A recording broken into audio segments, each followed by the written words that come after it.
Okay, so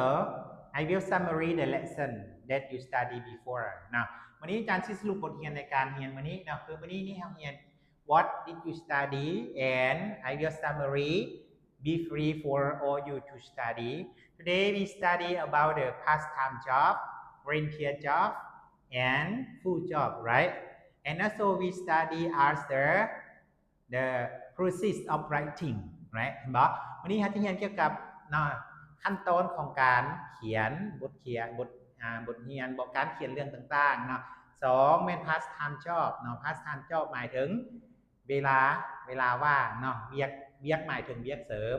3 volunteer job หมายถึงเวียกที่เป็นเวียกที่อาสาสมัครที่พวกน้องได้เรียนหั่นเนาะส่วนโตต่อไปนะตัวที่4เนาะแม่นเฮาเรียนเกี่ยวกับ full time job ถ้า full time job หมายถึงเวียกเต็มเวลาหั่นเนาะ Okay, good. Thank you very much for today.